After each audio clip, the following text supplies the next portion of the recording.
Eschatology Matters. I'm Josh Howard, and I'm joined today by Jeff Wright. So, Jeff, thank you so much for joining us today. Hey, thanks for the chance to be on. Absolutely, Jeff. Give us a little bit of background. You know, you and I were chatting before we got recording on here. I've followed you on social media for a little while, but just give us a little bit of introduction to your educational background, where you serve, what you're currently working on. Little bio there, Jeff. Sure. Okay. So I'm sure my accent gives me away. I'm a lifelong son of the South. I live in Tennessee, farming family, married now for 21 years. We got a bunch of kids, pastor a small church in Middle Tennessee. Education, I always feel like I have to give kind of a caveat to that. So when I was coming up, a local pastor who's sort of in the attractional model, didn't know those things existed when I was young. So he said, you don't need education. Just go get into ministry and you'll learn on the job. So I took that advice. Found out really I didn't have a lot to bring to the table. I was fairly charismatic enough, at least for kids to want to hang out with. I could order pizza, schedule a game, but didn't have a lot to bring to teach the Bible. So my wife was doing her undergrad at University of Tennessee, Knoxville. And at that time, the only accredited degree you could get without me uprooting the family was through Liberty. So I've done 2 degrees through Liberty online, and have dreams of doing a PhD in church history, Baptist church history in particular. But the money and the time's got to show up for that to happen. For sure. So. Yeah, no, that's helpful though. That even hearing you, this is totally off topic, but even hearing you talking, my Tennessee accent is going to start to pop out on me at any given time. Bring it on. We'll be simpatico in that regard. No, Jeff. So I've come across you. Obviously, we were talking right before we started recording. I would love to get into some particularly Baptist, no pun intended, but some particularly Baptist issues. But as far as the topic of the day would be Christian nationalism. So you've had some involvement in Christian nationalism, or let's say specifically with the statement on Christian nationalism, and we can walk into that. But you were one of the editors on the statement of Christian nationalism, and I'd encourage anybody, we'll make sure it's in the show notes, but to check that statement out, to walk through it. There's a website, very helpful. And obviously the fonts and colors are all correct at this point. But Jeff, how'd you get into this area? What led you in Tennessee, being a local pastor? How did you first encounter Christian nationalism? What was the draw for you in that area? Yeah, I first encountered it as a derogatory being thrown around by, brother, I don't know any other way to do it than to shoot straight, by, I think, bad faith Christian leaders. It was derogatory, I heard from Russell Moore, and January 6th put that on everybody's radar. I honestly think that this is one of those times where critics and bad actors have kind of created a thing by attempting to villainize a group of people they didn't like. And so when I first started hearing that term being bandied about, I didn't know anyone who would identify as a Christian nationalist. I didn't know anyone who would identify that way, certainly. And I live in deep South red political conservative culture. I put my cards on the table, didn't vote for Trump the first time, was glad to vote for him the second time. I'm surrounded by MAGA people. And so as I was hearing those derogatories come rolling out, I thought this is a boogeyman. But after you're called something long enough, you may take the opportunity to look up and see what that thing means. And I actually think that my experience is probably similar to a whole lot of people over the last 3 years. We realized that classical liberalism didn't have an immune system for things like critical race theory, government overreach during COVID. We started casting around for other alternatives. If you go to just the that kind of etymology of Christian nationalism, a nation should act in its own self-interest. You attach Christian to that, and you see, well, the roadmap for a nation to know what's in its self-interest is to honor Christ and obey his commands. Well, and all of a sudden that sounds really compelling. And so at the same time that is going on, you have these groups that I'm really thankful for that are starting to resurface material from the Reformed tradition.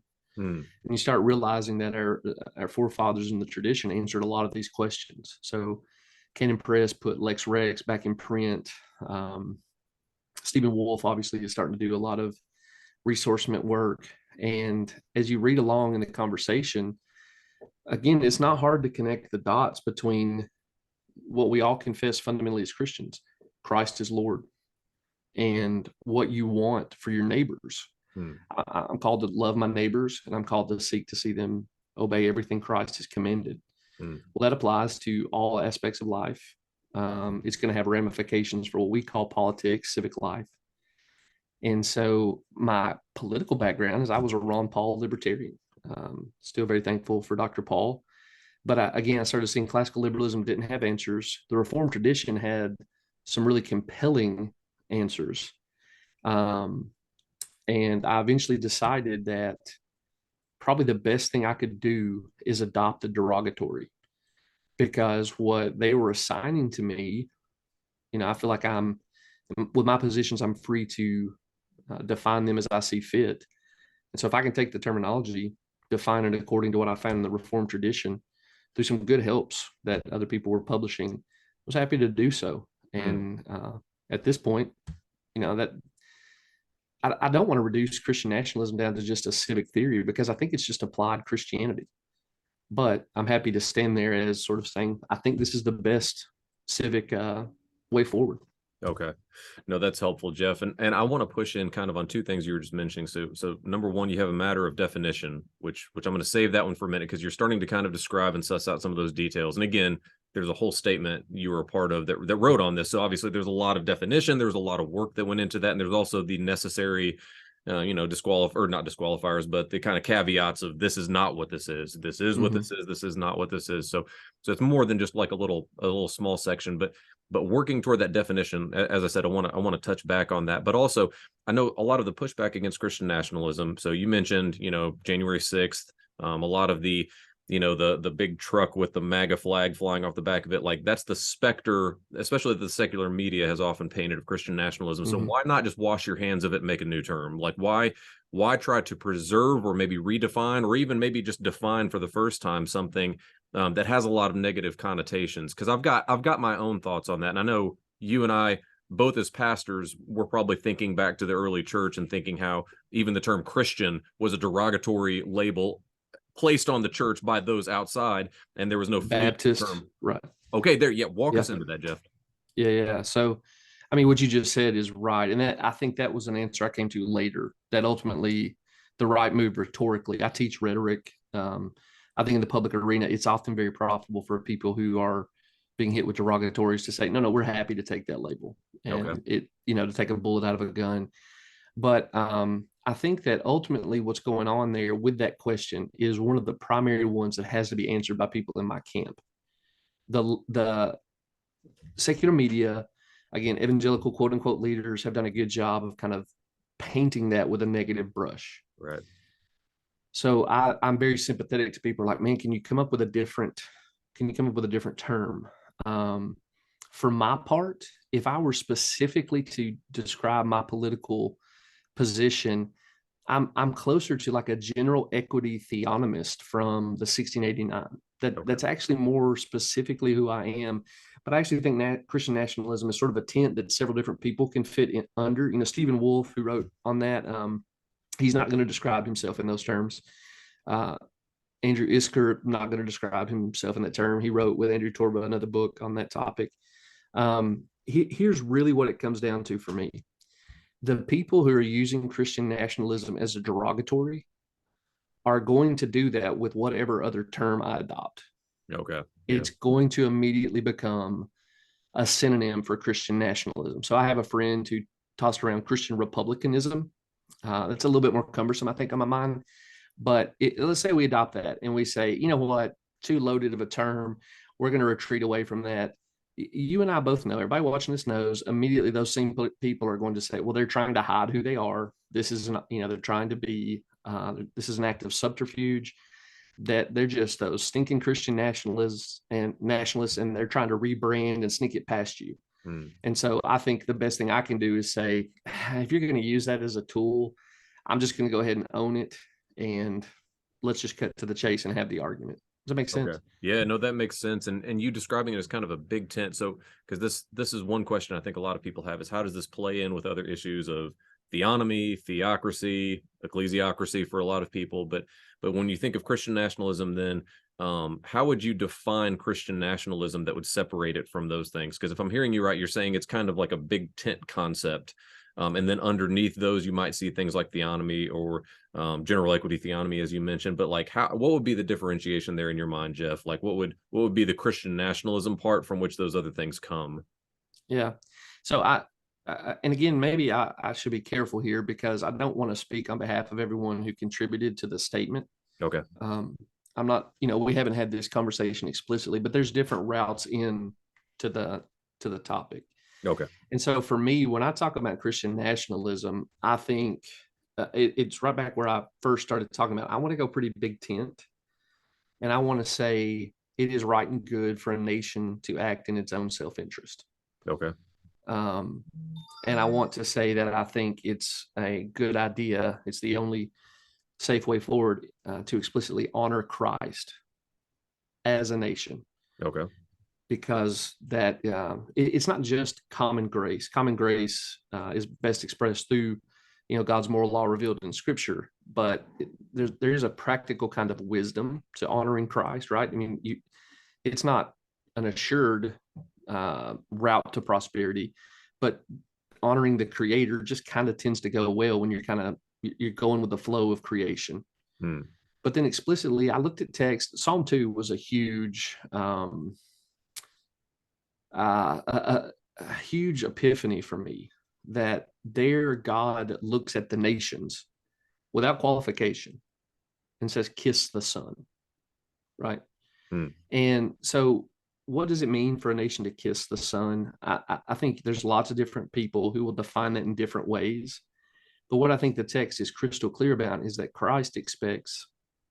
the Father of Christ expects every nation to honor him. And so I want to be in alignment with the Father. I want my nation to be in alignment with the Father. I want Christ exalted. I think that's best for my neighbors. I think it's key to doing the work of the Great Commission and making disciples, teaching them to obey everything. And so that's what I think of when I think of Christian nationalism. How can a country best honor Christ the way the Father insists that we honor him? Okay. So what then is the pushback that you have experienced or you've seen with the Christian nationalist movement? Because I'm thinking through the things you're saying, and I think many Christians would find much to agree with there. And that's oftentimes the hard part about these conversations is there's much to agree with. I'm thinking off the top of my head that perhaps the nationalist part may be where a lot of Christians maybe have a little bit of a sticking point, where we have this idea of a universal church, which we're very comfortable with. We have an idea of a gathered people of God, which we're very comfortable with. Nations seem to get in the way of that and maybe even be detrimental to that cause, maybe for some Christians. What's been your take on that, Jeff? Well, there's a lot of criticism coming from a lot of different fronts, right? And so if I looked at the very worst people using the term as a derogatory, I'm thinking of legacy media. Again, some of the people I've named already within the evangelical camp, I don't care for. I honestly think at this point, I would say they criticize the term because they are self-consciously opposed to anyone self-consciously acting as a Christian in all spheres of life. So I think there is a group out there that just does not want the Christian faith brought to bear on anything other than, for right now, a very privatized experience of religion. Okay. So I just think those are enemies. I don't have much use for them. I don't have much charity for them. I want to love them as I'm called to love my enemies, but I think of them in that category. So that's one group. There are good brothers in the Christian camp, the evangelical reform camp, who I think are deeply wedded, probably in a way that's not super self-critical, to what we would call classical liberalism. Okay. And I have a lot of sympathy for those guys because I told you, my background was Ron Paul libertarianism. There's a lot of overlap with a guy like Thomas Jefferson there, right? Those guys, I think, in some ways, think we can hit a reset and say, if we could kind of roll the cultural calendar back a few years, there's so many people who are disgusted with the cultural decay we're living with.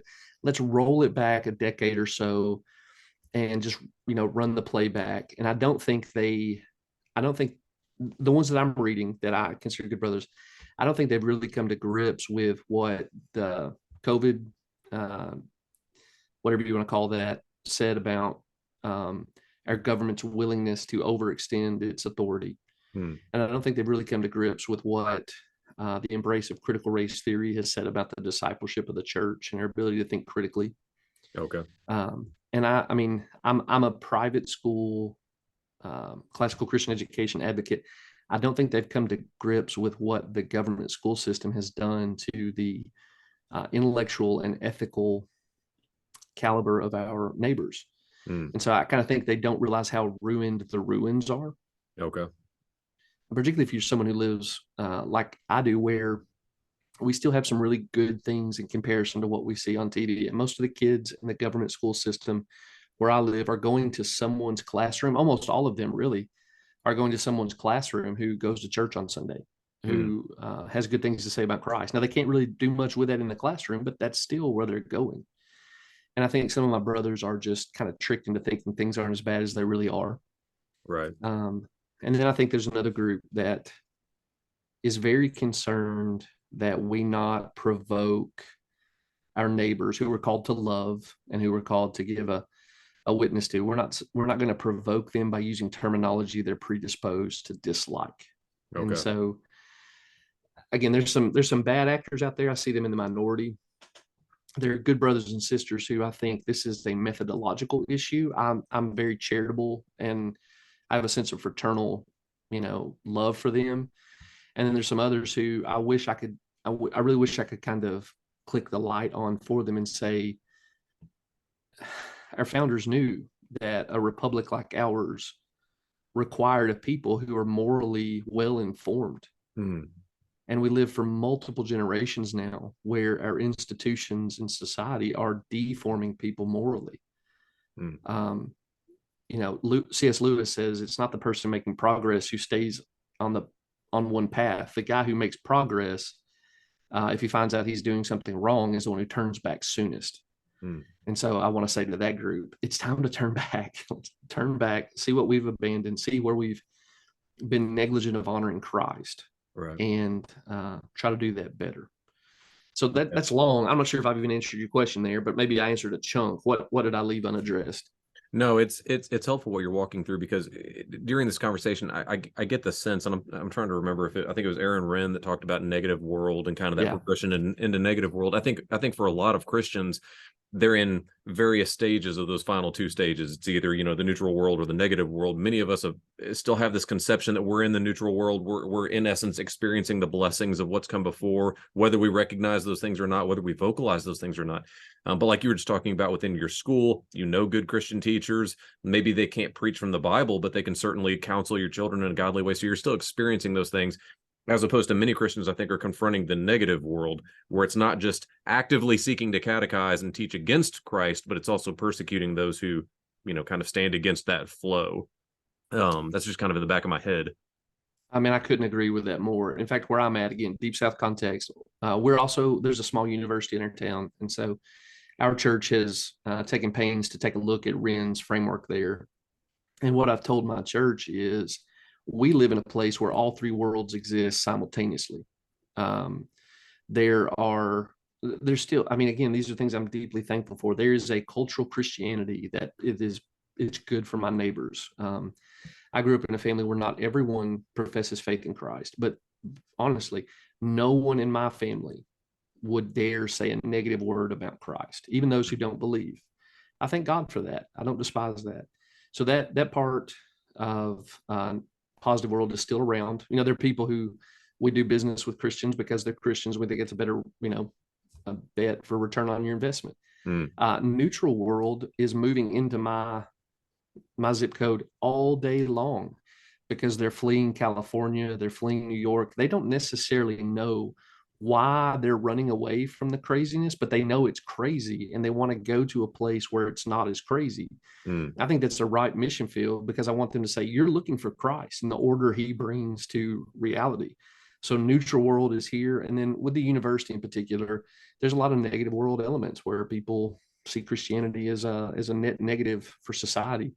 And for guys who are living in an environment like that, where particularly where positive world still exists, I don't despise them for not realizing how bad things are. Right. But I do want them to catch up to it pretty quick and see from there, how did we get here? How did it go so fast? Right.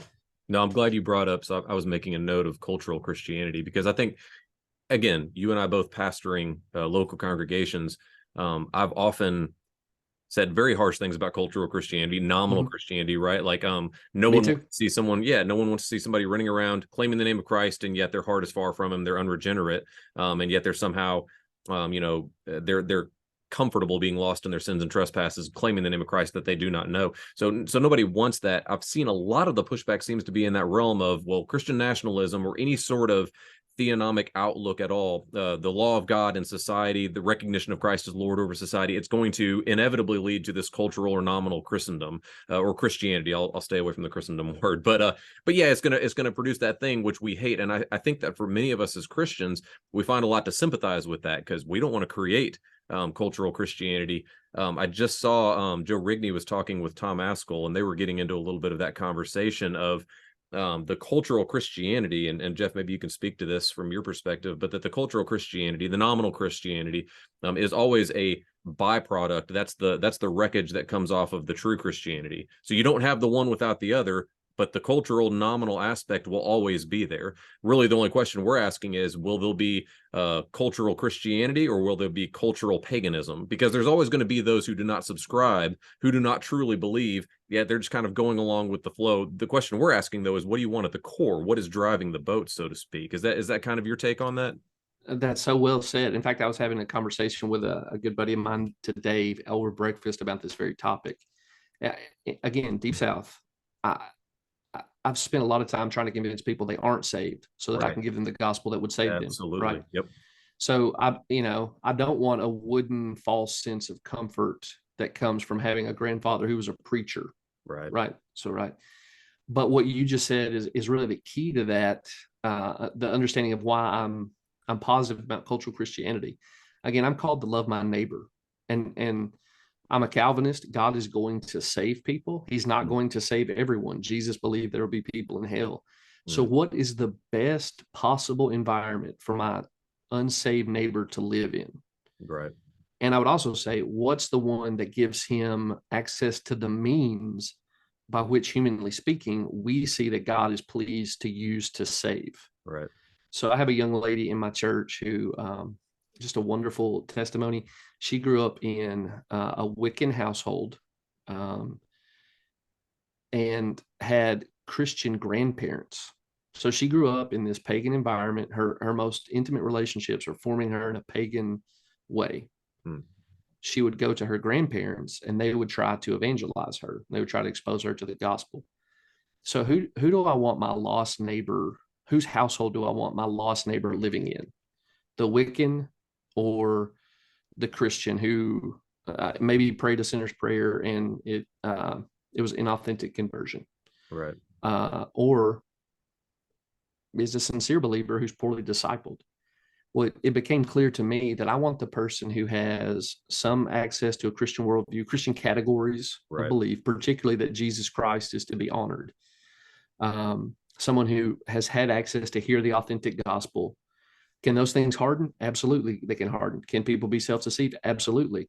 Can people be hardened in Wiccanism or some other form of paganism? Can they be self-deceived in that? Absolutely. The preferable set of problems for my lost neighbor is that he has not authentically submitted to Christ as Lord. I'll take that every day of the week. Right. Yep. No, that's good. Jeff, we've got to steer this toward eschatology because we're already a Yeah. little bit in, and it's an eschatology program. But what's your sense of how does eschatology not only shape this whole Christian nationalism debate, but also maybe some of those who are maybe behind the term Christian nationalism, cautiously even, but yet at the same time, the basic underlying principles they're comfortable with and think these are biblical, and those who are opposed to it. What role does eschatology play? Because we've heard different answers. Wolf said that it plays no role unless he walked that comment back, but at one point he said it doesn't. Doug Wilson, I believe he said that it plays more of a role than the Paedo Credo divide. What's your take on eschatology specifically as it plays into this conversation? So I think that's the second pressing question. Christian nationalism, the first, I think, is a branding issue about why do we use the term. The second, for Christians who are thinking through their own theological commitments, it's um, where do you locate yourself in God's redemptive story? Mm-hmm. And particularly some of the critics have kind of zeroed in on postmillennialism and said this is about postmillennialism. Right. And so so a couple of things I'll just put on the table and own. It's fashionable in my circles to be postmillennial. There's a lot of memes and a lot of dunks on guys who aren't postmillennial, as if they're checkouts or too black pilled or whatever the term is. But I believe Stephen Wolfe is correct. As best I understand his position, he's coming at this from sort of a paleo conservative position. I don't think postmillennialism is driving him. Right. For my own part in this, I was raised in sort of a Schofield dispensationalism ecosystem.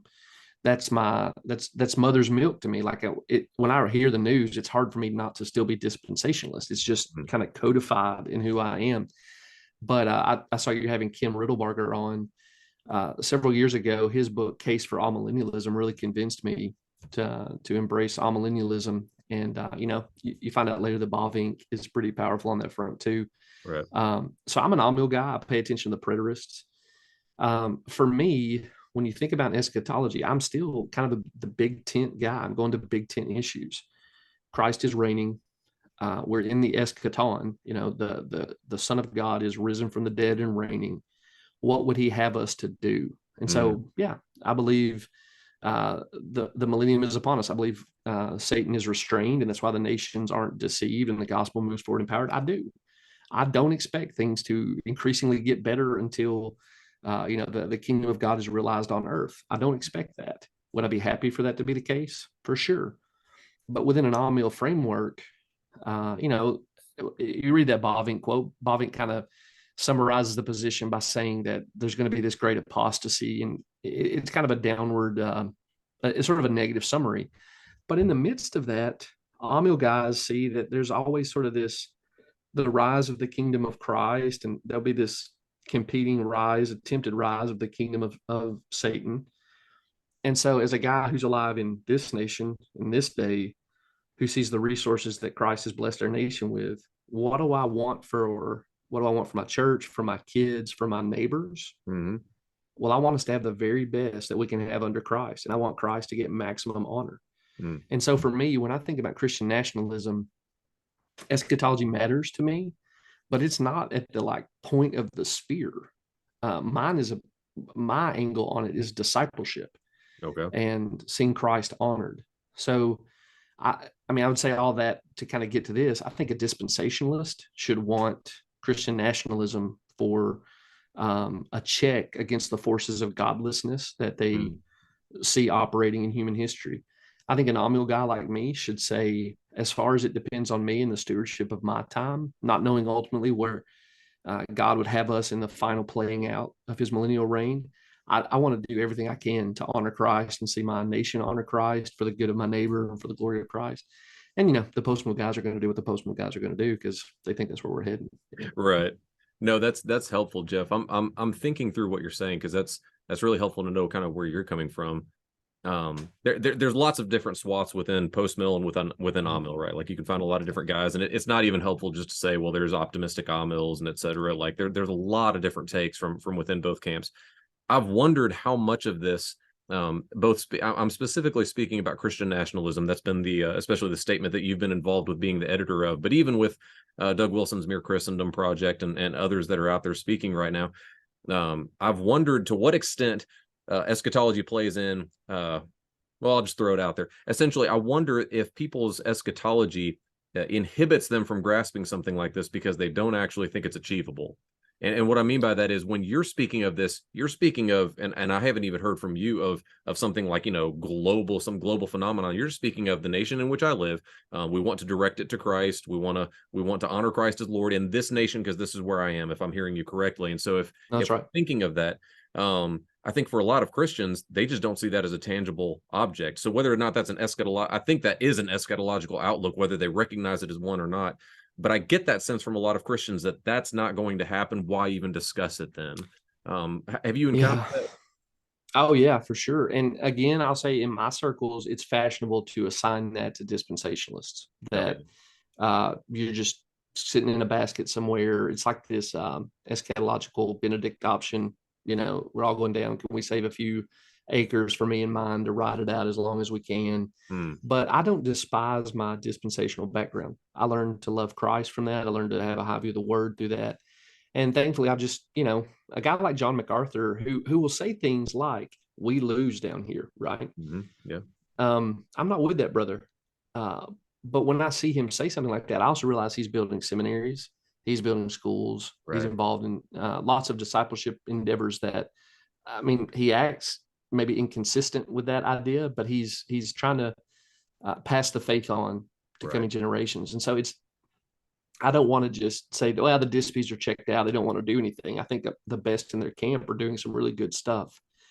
I do think there is a pull towards pessimism with some of the deep South. Schofield, Schofield taught a lot of my forefathers how to read the Bible, so I don't despise Schofield, but I do think there is a pessimism there. But for my part, in some ways, I feel like Amil guys can take the best of all worlds and kind of slough off all the drawbacks from the other guys, because I read a guy like Tolkien. He said history is a long defeat, right? Hmm. You just try to be faithful, but you're going to lose the battle in the long run. Right. I'm not that guy. I'm not sure that's how God in his providence is going to play history out. At least, not everywhere on the globe before Christ returns. But if it is, what do I most want? If I can't know what God's ultimate plan is, what should I be aiming my efforts at? And I Right. want maximum honor to Christ. And so even, to a brother like that, who's like, look, man, it's just not worth it. It's all going to get burned up. I'm going to say, well, how much longer can we preserve it? How many more generations can tuck in and benefit? Right. What if God, God is a God of comeback stories and underdog victories. What if he turns the table in a way we didn't anticipate in the moment? What do we wish we'd been doing?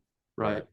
And so those are the kind of efforts I want to give myself to. If it's sort of a Shadrach, Meshach, and Abednego fate, it could be all collapsing and burning around us. But if not, this is Right. what I want. It's where Right. I want my energies going. No, that's super helpful. Yeah, the big story of eschatology, I feel like that's so important. Obviously, we feel like that's important. And yet what you're saying, we can be so thankful for brothers that maybe they're having those, what's been referred to as like those blessed inconsistencies in their theology, and yet at the same time we can link arms and build and look to that next generation. That's a good way of putting it. Tell me this though, and this is going to sound a little bit like I'm walking back like 5 or 10 minutes in the conversation, but a lot of people have asked why Christian nationalism, and especially why now. So you mentioned, if the world is burning around us, that type of thing. I think for many Christians, or maybe even those that are just looking in from the outside, where it appears that, yeah, at least in the Western sphere, it does look like a lot of things are crumbling down economically, socially, morally, ethically. All these things seem to be on fire around us. To speak about a Christian nation, I think seems superfluous for a lot of Christians. They don't even understand how to connect those dots in their head. Why has it been? Because this is not a new conversation, right? I was just watching a video clip from, it was like 7 years ago. Anyway, I can't remember the guys that I was listening to, but like this has been an ongoing conversation for quite some time. But it seems to have really ramped up in some maybe unexpected years. We're following the troubles of 2020, which is what I like to call them, and now we're in this, whatever phase we're in right now. It doesn't look great, and yet this conversation is really ramping up. Why now for Christian nationalism?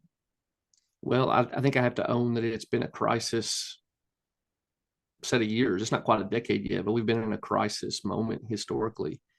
And some of my friends who have seen a shift, again, I'll come back to this not too long ago, Ron Paul, libertarian, they'll criticize me for saying, well, you've kind of abandoned your first commitments. And all I can say to that is, as I learn more, I should be free to reevaluate my perspective, right? And Mm. so I'm not going to woodenly hang on to some political philosophy that I think has been shown to be futile. I mean, I've done that through the course of my adult life. I hope in a way that looks like always reforming, right? So again, dispensationalism of a background, eventually became persuaded of Amil, grew up hating Reformed theology, now self-consciously trying to be in the Reformed tradition. I hope that I'm not sort of a spineless, drifting person. Right. I hope what I'm trying to do is saying, okay, I think I understand better now and I need to adjust myself to what I know at this point. Right. And so what I would say is we lived through a crisis. This is, again, earlier in the conversation. I think I saw that classical liberalism did not have the immune system it needed to protect itself against what I would call cultural Marxism. They use the vocabulary and the principles to corrupt the thing. Right. And so that caused me to take a fresh look and say, have I been assuming sort of a positive worldview? And if so, is there anybody out there who has a different perspective that I could learn from? And so I went back and read Augustine's City of God. I thought that was an important text as he's watching the social order of his day fall. What did he learn from that? But also what I wanted to look at is, were there people who predicted this and who have weathered the storm? And is there anything I should have been paying attention to, and can I learn from them now that I'm aware of it? And so I can't endorse everybody who I'm about to name completely, but the guys who were reading Rushdoony decades ago have looked pretty smart and have come out looking pretty good through the last couple crisis years. And sort of being able to anticipate our moment, and then having also built some resources to withstand what's happening, gave that group a great deal of credibility in my mind. Now, I'm a Baptist. That's one of those commitments that I don't think I'm in any danger of losing. I love my Paedo brothers, but I think they're wrong, and they're gonna eventually learn that when we get to glory. That said, some of the guys in that camp have some real resources and some credibility from those resources based on predictive statements and what they've done in light, of what they thought was coming. And so that brought me around to say, I guess I need to take a fresh look at that. And again, in God's providence, you're starting to see these Reform ressourcement traditions start resurfacing stuff that, as a guy who didn't grow up in the Reformed tradition, a lot of that stuff was hidden from me in Latin text that hadn't been translated. Right. Well, in God's providence, in this time in history, that stuff is being resurfaced, rebrought to light, republished. Some of it I don't care for. There's some of the ressourcement guys that I think only resource what's consistent with the spirit of the age. But nonetheless, you get into Musculus, you get into some of the stuff Stephen Wolfe has resurfaced, and you start realizing, man, they had really good answers for this. And if we'd been listening to them, there's a good chance we wouldn't be in this mess now. So what does it look like to turn back to them? And I'll try to wrap this answer up quickly. Really what coalesced in my mind is that we have been profoundly ungrateful for what Christ has blessed us with. We've thought, I believe the society and even the evangelical church I've grown up in, we really thought we could live with the blessings of Christ without having to explicitly honor him. And I think that's where we went off the track. And so with that Lewis's idea, I want to get back to saying we're thankful for the blessings, and we're thankful to the one who gave the blessing, and see if that path, restarting at that juncture, takes us somewhere better for, again, my church, my kids, my neighbors, the cause of Christ. And so that's why I think now we've been through a crisis. It made a bunch of us have to take a fresh look at what our commitments were and our principles were and our understanding of the moment were. God providentially brought some helps from a tradition we were already thankful for and trying to learn from. And for a bunch of us, it coalesced into saying, well, I think probably Christian nationalism is just the best descriptor. No, that's very good and helpful, Jeff. And yeah, I suspect we're still, and I think you'd probably agree, we're still experiencing some of the after effects, some of the results of that crisis. So I suspect this probably conversation isn't going anywhere. I suspect we're having it for a little while. Tell me this though, because I do want to be respectful of your time. You have self-identified as a Baptist. But you're part of the SBC, Jeff. Are you guys at a 1689 church? We're in the process. So we're Baptist Faith Message 2000. I've been here for 11 years. We now have a plurality of elders. Our church is self-consciously sort of thinking through the Reformed tradition. And we had a member ask a couple months ago, thankfully, that we consider replacing the BFM with the 1689. Now, as a pastor, that's where I want us to be, but it's great when your church is asking for it. So sure, yeah. trying to bring as many people along as we can. We now have groups studying that together. Elders are going to make a recommendation. Long answer to a short question is, I hope we'll be there soon. And I think we're on that way. Okay, no, that's helpful. And the reason I brought up the Baptist part, not for the sake of Baptist being funny, but it's funny in this conversation because for a lot of people, they've said that being a Baptist, even a 1689 Baptist, is incompatible with this view. And so, just to put all the cards out on the table, I'm not here to throw stones at anybody or anything like that. But you've got a couple of Baptists that have stood up and been very supportive of the Christian nationalism, at least the philosophy behind a lot of the things I read in the statement on Christian nationalism. So things like honoring God as God over a nation, things like honoring his law in the legislation of a nation, things like that. So you hear that from founders, you hear from Tom Askell and Voddie Baucham and some of those other brothers. You also have some camps that have been pretty clear in their rejection of the compatibility of specifically being Baptist with Christian nationalism or any sort of theonomic outlook. And I know 9 Marks just did a journal on that. G3 has had several things they've put out. And again, these are brothers that we've locked arms with on many, many issues. And this isn't throwing anybody outside the camp. But it's been pretty clear that from many in Baptist circles, at least maybe we can say from some of the influential, the people that are publishing articles, the people that are leading a lot of these conferences, they're saying, no, there's a hard bifurcation there. One cannot be Baptist and Christian nationalism. And yet you find yourself right in that category. How do you take those sort of pushbacks against Baptists and Christian nationalism? Well, I'm going to go with categories again. So there's probably, at one point in my life anyway, there's probably nobody who was more enthusiastic about 9 Marks than I was. My shelf, if I could scan, at one point up until like 2018, I think I'd read everything and owned a copy of everything they'd published. But again, with the COVID crisis, I was listening to Mark Dever and Jonathan Leeman, and Dever is saying, brothers, go with the government. They have an expertise you just don't have. And he's talking about closing your churches. And that it shattered me, just broke me. And then I saw Jonathan Leeman calling in the same time that their churches were shut down by civic order. He's telling people to come join him at this social justice rally that seemed BLM adjacent. And seriously, it was that combination that made me realize, like, I have learned a lot from you about ecclesiology. I have no interest in hearing anything you have to say about civic life. Brother, y'all go do whatever you want to do. I've got to find some other resources. Now, the G3 guys are a little bit closer to me.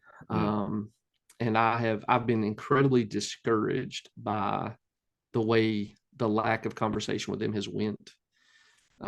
It's turned ugly. I tried to forestall that by saying, can we talk directly? I don't think they were interested in that. And then the meme wars began, and right. I think that's made people angry. I don't think they are speaking from a well-informed understanding of the 1689 when they say that a Baptist can't embrace Christian nationalism. And if anything brought me into trying to contribute to that statement, it was the desire to see a Baptist voice on the record demonstrating how Baptists can hold to this position. I don't think you're required to. I don't think that you're an idiot if you don't, but I did want it on the record that you could, that these things were compatible. And so I can't remember off the top of my head. I should have probably had a copy up here, but I think it's Article 24 in the 1689 where it talks about the civil magistrate. And again, I'm going to go back to that phrasing of general equity. God's law has a general equity that is applicable across cultural lines throughout history. Well, we're so privileged to have it in its purest and highest expression in God's revealed moral law, scripture, the character of Christ, all the resources we have in the Christian faith.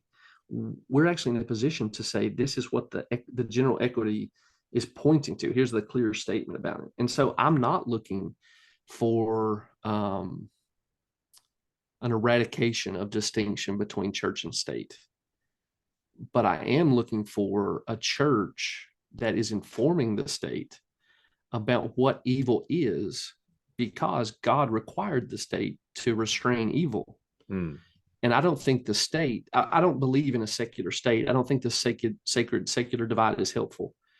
But I think of a state that is trying to self-conceive as secular has made a conscious decision to cut itself off from the resources it needs to know what is evil. Right. Yeah. It needs to hear from the people who have access to the clear teaching of Scripture to say, this is what evil is, that's what good is. And so I want to see a restoration of where the state is hearing the church inform it about what it needs to do the job God has commissioned it to do. Right. And I think the 1689 through I mean, again, I think that entire article sets all this up. I don't need the sheriff coming over to ask the local pastor, should he discipline this person for not catechizing their kids. That's Right. kind of the caricature. Right. But I do want a sheriff who's coming to church and saying, hey, what is it that my job, what do I need to do my job well in honor to Christ? Can you help me have a very finely tuned sense of what is right and what is wrong? Mm-hmm. And he can't get that anywhere other, at least not to the highest degree that we have access to in Christianity. He can't get that anywhere else but the church. Right. So that's where I want him coming to find out. That's where I want the president, the Supreme Court justice. I want them coming to the church saying, you have the oracles of God. How should we apply these in the arena God has assigned me to honor him in? And that's one area that I really hope this conversation can clarify, because obviously, like you said, there was the meme wars, which it just exacerbates divides. You've got a lot of the caricatures and a lot of the straw men flying back and forth. But then finally, when the conversation settled a bit and you started to see some of these things, there's an apprehension, I think, on many Baptists' part that the church is trying to seize control of the state, the state apparatus, and essentially wield the state as some sort of sword in the hands of the church. Whereas what I hear from you is more so that the church is the prophetic voice to the state, that there's a separation. Sure, we can talk about sphere sovereignty and all those things. I'm very sympathetic to Kuyper's model in that regard, but at the same time, that the church is that voice telling this is what God has said, because that is the voice to which the church is given. And you've seen that from a couple of Baptists. We've seen, obviously, I mentioned Tom Askell, and Tom Askell's written some very helpful things. They put out it was on my desk earlier, but it was an exposition of the 1689 through Founders Press. Tom said a lot of things on this. Joel Webbin, who's been on our program and was one of your editors there for the statement. Mm-hmm. Joel Webbin's been having a lot to say through his YouTube channel and other media on this. Who are you hearing kind of maybe pushing back against that bifurcation of Baptist cannot be Christian national? Is there anybody I'm missing out there that may be speaking into that area? No, I mean, those are the people that I'm very thankful for, and I think should be heard in this time. I don't expect anybody to run over to pay attention to Jeff Wright, but I do think Tom Askell has earned the right to be heard. And Right. So I want people listening to him. Joel recently did an interview with Vodi Bakum, and I know the G3 guys respect Vodi the way I do. Well, I'm not going to claim Vodi from my side, but I also don't think he's super squared up with their side. And maybe this is wishful thinking, but if I had the ability to kind of force him to pick a camp, I think the way he's talking in that interview with Joel is more sympathetic to the Christian nationalist side. Does that mean everybody has to come run in and join? No, I don't think so. I think there's other alternatives politically that could potentially emerge. Right. But what I do hope is happening is that some of these voices are saying Christian nationalism should have a voice at the table. It's not some weirdo.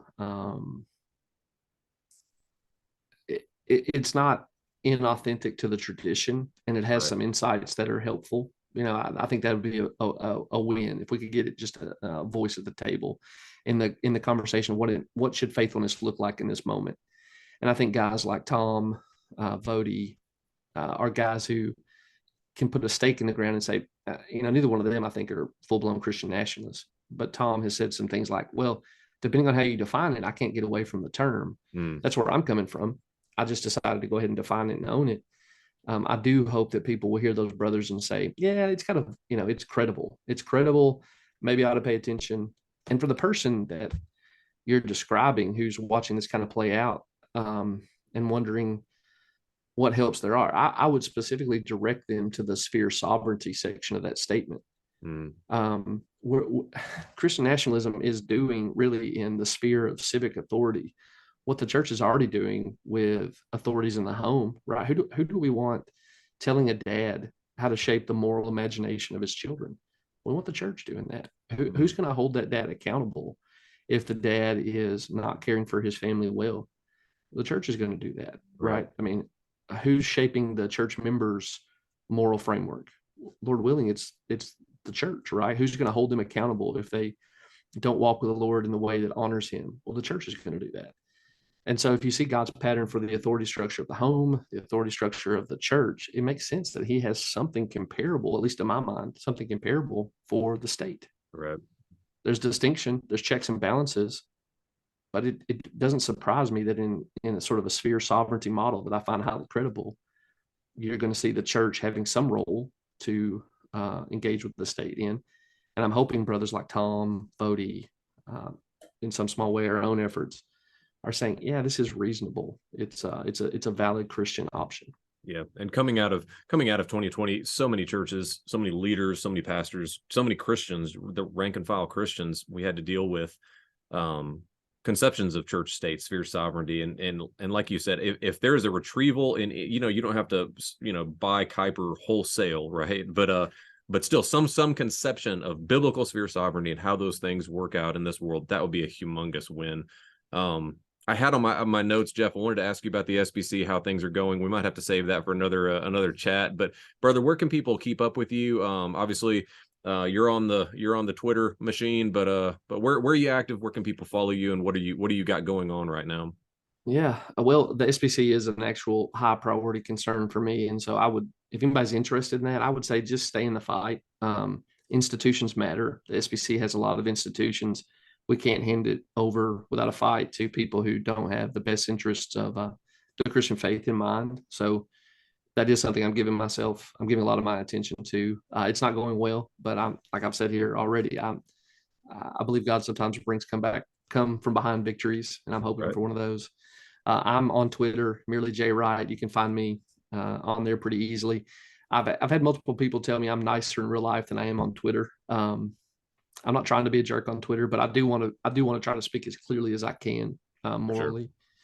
And then if I'm writing anything long form, it's going to be on servantsandheralds.com. Servantsandheralds.com? Yeah. Okay. Very good. Jeff, I'd love to follow up with you, but yeah, thanks so much for your time. And yeah, I hope this was helpful for those that are trying to familiarize themselves with the conversation and work through it. So thank you for joining us. Hey man, it was a blast, and I appreciate the opportunity to do so. I'd love to do it again sometime. Absolutely.